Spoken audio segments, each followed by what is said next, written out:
It's Jonathan Herbst, founder and CEO of ScaleUp GROWTH Partners. Welcome to our Stories of Scaling Up series, where we'll be chatting with the owners, managing directors, founders, and business leaders of scaling companies. It centers around their entrepreneurial journey so far and their aspirations for their companies. And today, I'm introducing Mark Woollcott, co-founder of BoozeBud. And I'm going to start by just saying I've just had my worst nightmare come true. We jumped into this interview with Mark, but about 5 minutes in, I realised I wasn't recording. So we're starting again. Mark, I'm sorry about that. I really apologise. No worries, Jonathan. These things happen. And thank you again for having me on the show. At least I've got a head start of what I'm going to ask you, which is great. So Mark's an interesting story for me right now in that he has recently stepped down as CEO of BoozeBud. Mark, could you give us an idea of BoozeBud, how long it's been going, what it does, and also your journey to this stage of being semi-retired for a while? Yeah, with pleasure. So BoozeBud is a multi-category pure-play online alcohol retailer. We were started in 2014. I'm one of the co-founders, and I think as most founders in the business, I've worn almost every single hat in the business over the almost 9 years now. And yeah, most recently as CEO. And the business, I guess, got to a stage where it's no longer a startup. We did our first acquisition this year, so it's becoming more of an alcohol e-commerce group now. We see a huge opportunity to consolidate the sector and really fast track our aspiration, become the number one online pure play retailer in the market. And I think both myself and the board realized that I think finding someone with that expertise in terms of integrating businesses, managing multiple brands, that's kind of the key skill set that we wanted in the business. I think for I don't know a lot of things, but I think one thing I do know is probably what I'm good at. And where, I think other people can lean on different expertise. And, together with the board, we were very excited to find our next CEO with great experience to kind of take the business into that next step of the journey. And, from a personal perspective, I'm excited to take a few months off and what I at least think is a well-earned break after almost 8.5 years in the business on a day-to-day basis. So, yeah, really excited. Well, congratulations. And, it's a really... it's a step that entrepreneurs get to and find very hard in many cases, that decision of when is the right time to transition. But let's talk a little bit about it. Pure play alcohol. Tell me what that all means and how and let's can you talk me through the BoozeBud journey just a bit more, please? Yeah, sure. I think we've had quite an interesting journey. Starting on the pure play, quite simply, it just means it's pure play online. So we don't have any physical presence or physical things. So pure play online delivered to customers' doors. We think it creates a far superior shopping experience. I think just going back to kind of how we started, we came from a finance investment banking background with no knowledge of the liquor industry, but I guess it was some craft beer nerds, and we went to a local bottle shop, couldn't find the beers we wanted.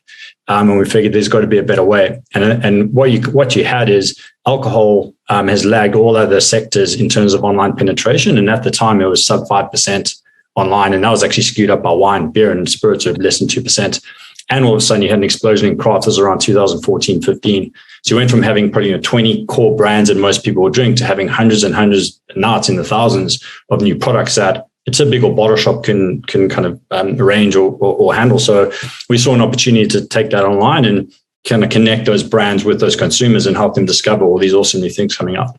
It was at the time around, I don't know if you remember the Dollar Shave Club, and they came up with that cool viral ad and everything was about subscription. Everyone thought, once you get a customer, it's this bank of money, it never goes away. And we started a little craft beer club, monthly club, and we figured annual recurring revenue. Exactly. We figured we'd start a little craft beer club and then cookie cutter that and build a suite of e-commerce businesses as part of a group, which in hindsight, I think is actually quite a good idea now. But as we got into the alcohol space, we realized that it was so far behind in online penetration. No one had applied technology to it. Like a lot of industries, it had been dominated by the duopoly, Coles and Woolies. And we saw a huge space to kind of disrupt that and provide a new way of doing that. So launched a little online craft beer business, bit of naivety involved, which always helps. And then that expanded to online, the leading craft beer website. We figured, well, we have to have a shop if you want to buy the beers from the club. And then about 2018, we got acquired by ABI InBev. So if you're not familiar with the alcohol space, ABI InBev are the world's largest brewery, and they own CUB in Australia.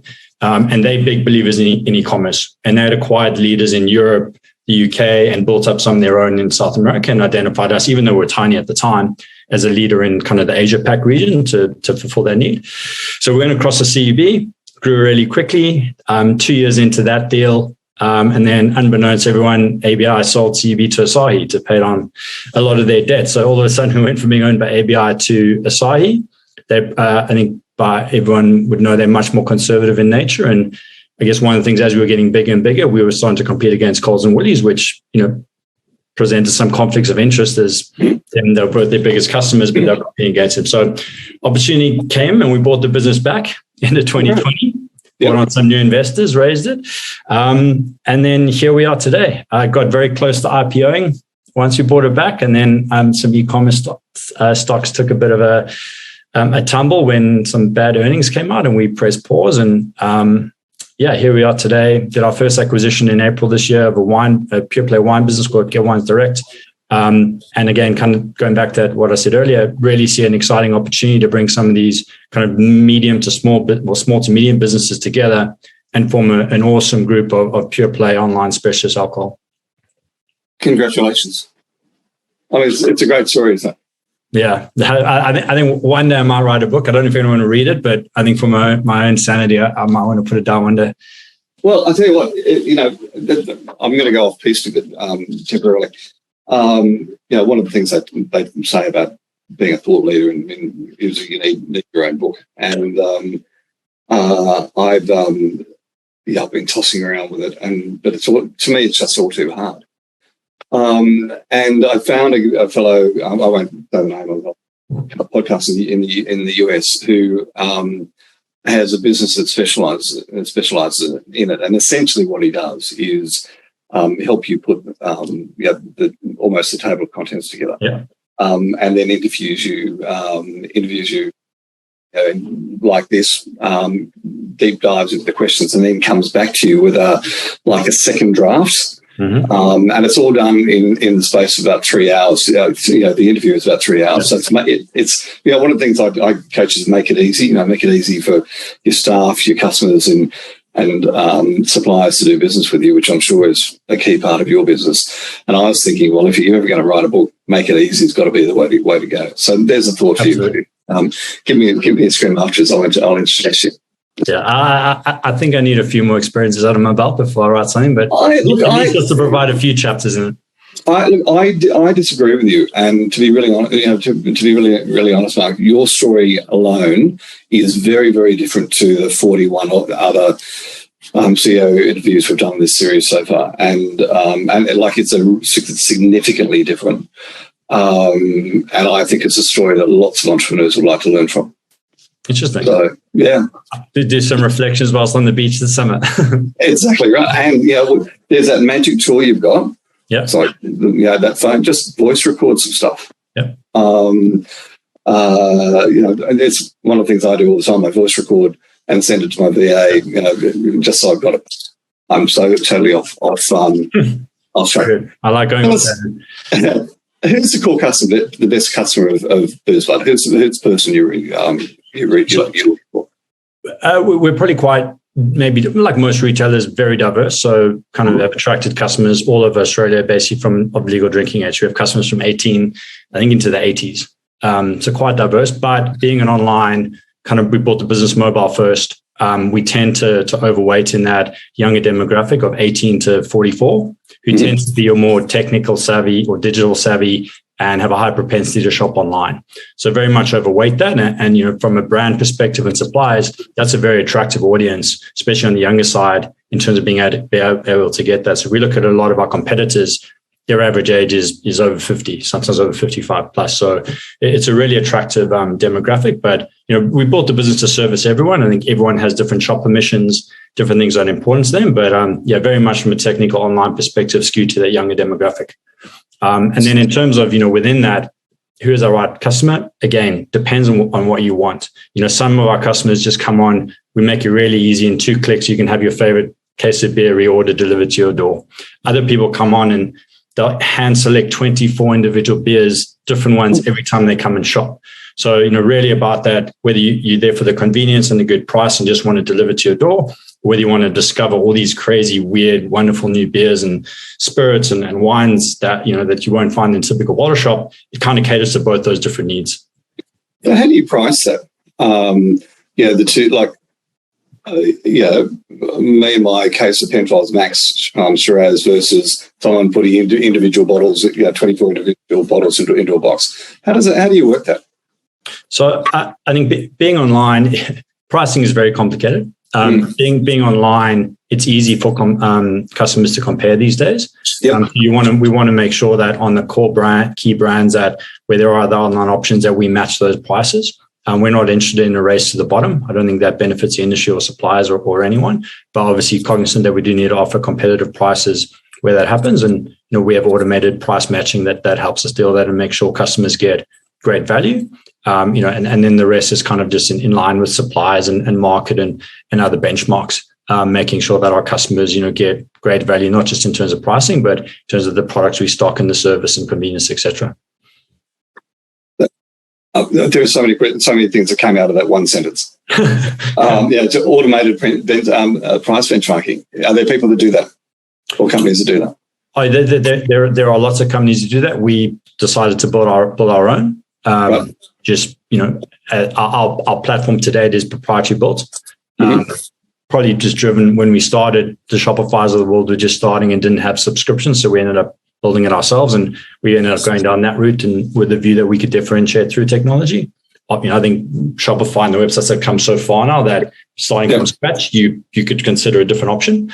And then key things like that. Again, there's a lot of third-party off-the-shelf things that you can use all the time. Sometimes the devil's in the detail, and actually the work of integrating them is almost as much as building it yourself. And what's better or worse, don't know. At the time, we felt that was the best option to do, was to build it ourselves. We're always looking at new options and trialing different things, and we might use something off the shelf in the future if we think we'll get a better return or better service from it. But at the time, we happened to build it ourselves. We had a really good internal engineering team, and we built that. Wow. Talk to me about the pandemic. So we've all been through it. What actions did you take in the pandemic that have stuck with you with the business going forward? First one is we said a prayer when we came in. I'll never forget. It was that Sunday in March or April. We came in and our volumes had gone up 10x in a day, and then they just stayed there, and everything broke. Right. Good breaking, but it was a mad panic. I think looking back, we can talk about like remote working and all that, but I think the key thing is working out. You can never build for having latency for any possible scenario, because that's just too costly, right? Because that may never happen. But trying to work out, if you think of it as a retailer, right, the biggest risk is a massive spike that you can't handle, and then working out if there is, what could you change on the go that you don't need to plan for, versus what is actually takes a bit of time, and actually having the ability to have switches available. So things like we added extra delivery options and delivery services, and being able to switch to those in real time instead of have to do a release and change something, as well as switching and routing of orders through warehouses. So getting a better understanding of what we need to be able to turn on quickly versus what we can just have a rough plan on, and we could just do it in real time on the fly if it were ever to happen again. And then I think surrounding that is just having actually given thought to some policies, and it doesn't have to be a full detailed case study, but if something happens, what are the steps we would take to deal with it? So becoming better planned, but not over planning and wasting time for things that may never eventuate. So kind of finding that right balance between the two, and then I think all the normal stuff of, remote working, better at that, more flexible. I think the other one is customer communication, and sometimes it's hard to know what to tell, what to hold back. But, I think what we ended up with was just kind of complete transparency. And just communicating in real time. And some people got pissed off, but for the most part, most customers were understanding. They knew we were doing our best. Everyone was affected. Everyone was in the same boat. And so, yeah, I'll probably say those two, and building the right balance of latency and real-time ability to change and shift things, as well as, really good customer communication. So what does your network, sorry, I'm off again. What does your network look like? Do you control your own warehouses? How do you actually manage all of this? We've always partnered with 3PL providers from a logistics perspective. Yep. And the reason we went that route is, I think investing in warehouses is expensive in terms of capital costs. We also saw there's a lot of money going into that and a lot of innovation in the space. And I guess one thing we realized quickly, well, especially as a startup with limited capital, you have to be quite inventive, and we couldn't be experts at everything. And I think when we looked at it, and we have the debate open on warehouse on almost every year, but it's we look at what are we good at, and we're good at acquiring customers, we're good at digital, and we're good at a website and customer experience. And we wanted to kind of differentiate through that technology, ease of use, delivered to your door, great digital marketing to acquire customers efficiently, but then utilize partners and best in breed practices to help us deliver and do the logistics side of things. So, so we've always gone with 3PL partners. We currently have warehouses in Sydney and Melbourne that we distribute out of. Great. It's I've had clients who are bonded warehouses. I've had clients who are the Coles, the meat division of Coles, and the distribution. And as you say, the technology in the distribution, the money that's being pumped into that. I was just fascinated to see how you handle it, and once again, make it easy. Yeah. Interesting. Thank you. So, what's the future look like, and what do you see as the main challenges going forward for BoozeBud? I think the biggest change, not just for BoozeBud, but anyone in e-commerce in general, and not just alcohol, but retail e-commerce, has been not even 9 months ago, well, I say probably 9 months ago now, is revenue at all costs. Right? And everyone, we were growing aggressively. We were doubling revenue every year after year, going gangbusters. But that obviously requires capital and a big investment in acquiring customers up front, and funding a burn. But the investors and shareholders were supportive of that last year. It was encouraged. It was like grow. All of a sudden, the downturn, interest rate, war, flooding, COVID, like all of these factors came in, and overnight it flipped to like, nah, you got to be profitable. We only care about profits. Yeah. Also, that's exacerbated by the difficulty in funding now. And I think as any startup, and our biggest piece of advice to anyone would be, don't rely on capital. If you can find your way for the next 2-3 years, make sure you can do that at all costs, because you don't know if you'll be able to raise another cent in the current environment. Yeah. So we had to flip around very, very quickly. We saw it coming. We probably weren't the first, but we probably moved a bit earlier than some. Very aggressive restructure, difficult thing to do, right? You have to lose people, you have to change strategy, change focus, and you have to do it very, very quickly while still trying to preserve growth and revenue. So I think the challenge now is, and we've been quite successful in doing that in a short space of time, but the challenge now is finding that right balance of what is that sustainable growth look like, and where do those expectations change. I think that's the biggest thing. And then in doing that in the current economic environment, which is very uncertain, our business historically was quite easy to predict. Like we knew what it cost to acquire a customer. So if we pumped X marketing, we'd get X customers, X average basket size. Yep. And then your existing customers came back and you had certain repeat purchase rates that went on certain trends. We could predict our business pretty accurately, but COVID came. And now in this environment, it's very difficult to predict things week to week, let alone month to month or year to year. So trying to plan in those environments, and capacity and warehouse capacity is very challenging. And then you're also balancing that with this real focus on profitability, and not wanting to ever have to rely on the markets to raise more capital, and kind of being masters of your own destiny. I think those are kind of the two biggest challenges that we face as a business, and well on the road to that. But obviously continuing that evolution of the business and continue to become more and more profitable is probably the biggest challenge and biggest focus over the next 12 to 18 months. Yeah. Okay. And what's your biggest learning? Do you think you've had as a business owner on the way through? That would be a book in and of itself. I think the biggest one for me as a personal one is trust your gut. I think I started the business with two of my co-founders, and there's always three of us. And then as the business grows, you put in place a senior management team, you get a big blue chip board in place, you have a big shareholder and investor base, some who are on the board, and you end up getting lots of different voices in your ears, right? Which is very beneficial to some instances in terms of different perspectives, especially the areas that you're not that strong in. And those can be very complementary and beneficial.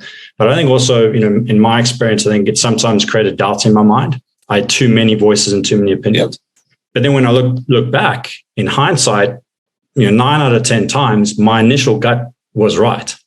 But I started second guessing myself. And I think as a founder, like remembering why I started, and trusting that gut, not blindly and passion, like don't get too passionate about your thing and get blind. You listen to the other options, but yeah, really, really trust your gut would be one as a personal experience of mine, and something that I'm consciously working on in the future, whether it's another startup or another role, is something that I actively want to cultivate, and really listening into that and understanding when it's like a true gut versus when you're being potentially pressured into a different perspective. Yeah, no, good advice. When you think of the word successful, who pops into mind first and why? There isn't anyone in particular. And the reason I say that is, it's something I've been reflecting on, over the last 12, 18 months is what is success and what does success mean? I think of, like, if someone said to me, who's the entrepreneur you admire the most? I'd probably say one of my mates, he just stopped work, maybe it's similar time to where we started, and he went through so many different iterations of different businesses that didn't work, and he just kept doing it. And he's like the ultimate example of perseverance. He's not chasing the big shiny stuff, but he gets knocked down and he gets back up. And I think someone like that's what I really admire. I think as I get older, you look at someone on the face of it who looks successful, they just raised $1 billion or sold their business. And yes, they've created an amazing business, but they might be really unhappy. They may have their own issues.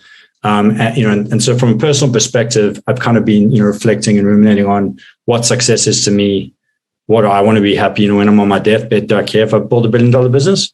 Or do I care that I found the right balance and spend time with my family and friends? So, over the years, obviously, I've looked up to different people, and you can drop all the big names.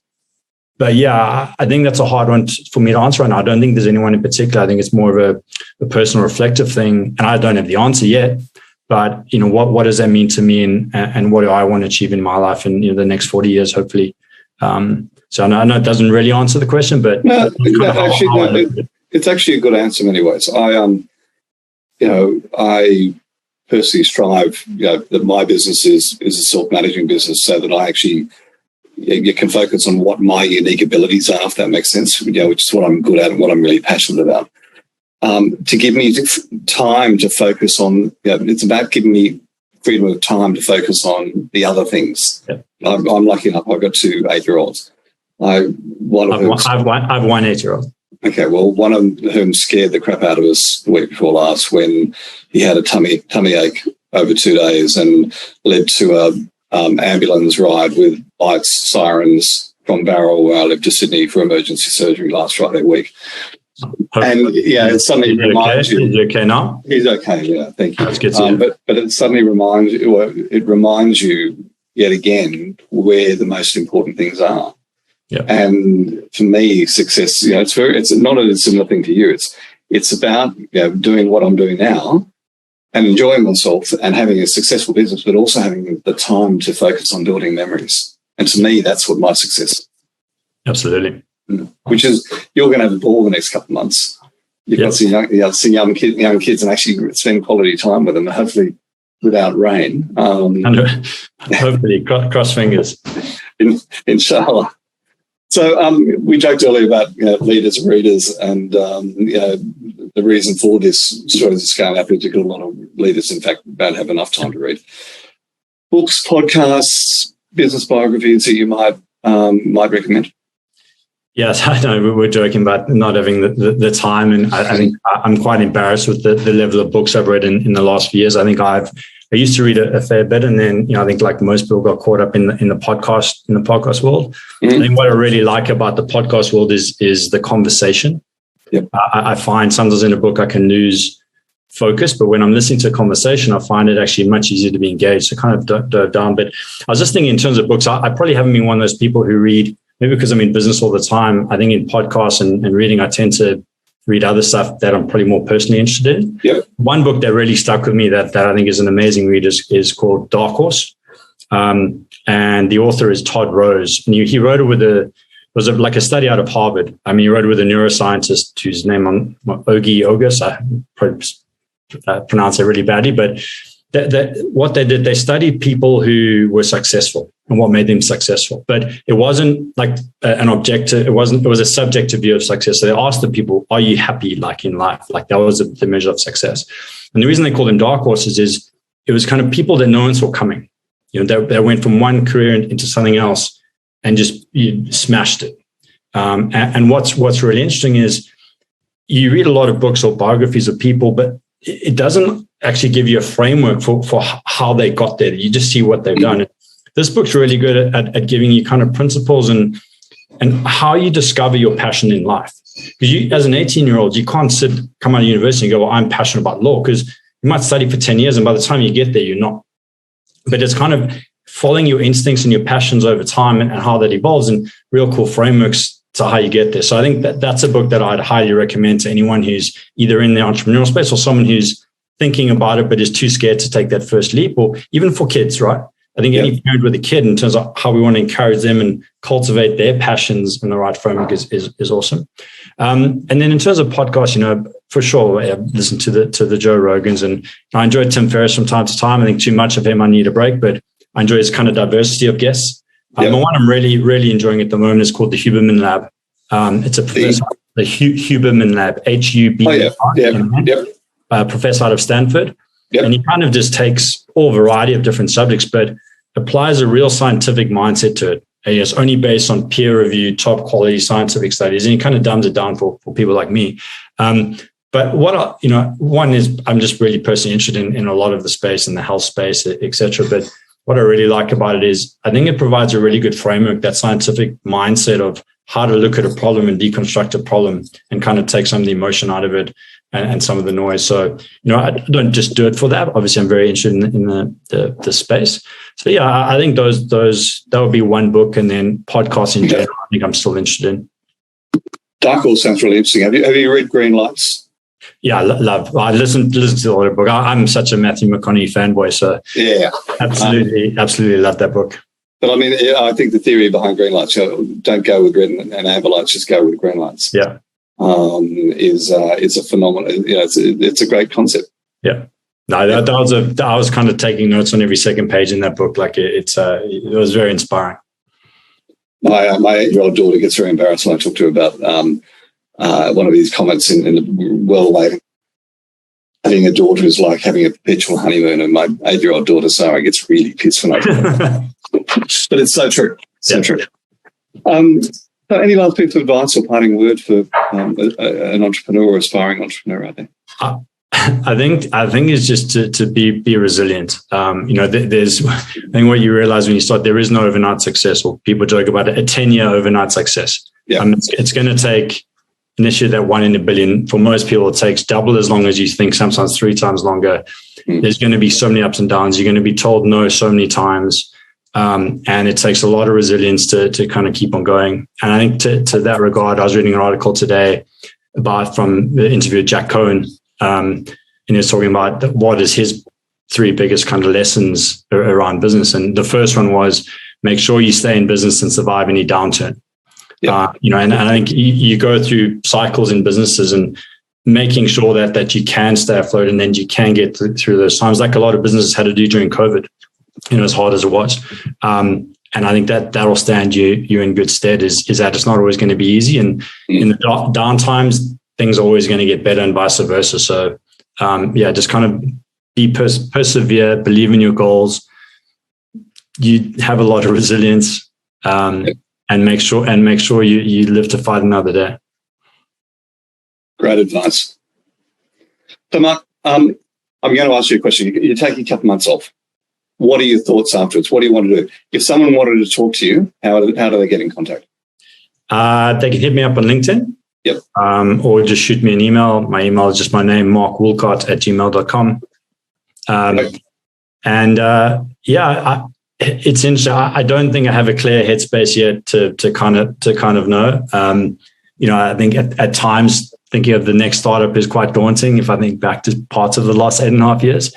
But, I think I've kind of got the bug, and I think I probably have some unfinished business, and there's a lot of interesting things. But, I think my goal is to kind of take a break, not put pressure on myself to rush into something new.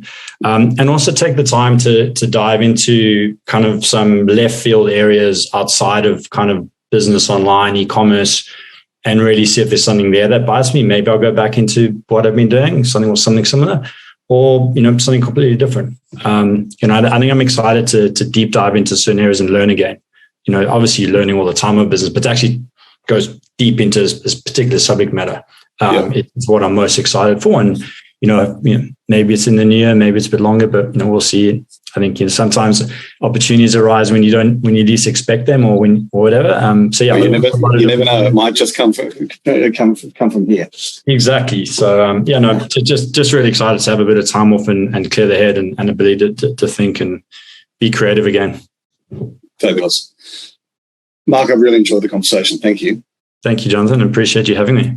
Yeah, no, there's some fabulous learnings in there. Thank you. My pleasure. Cheers.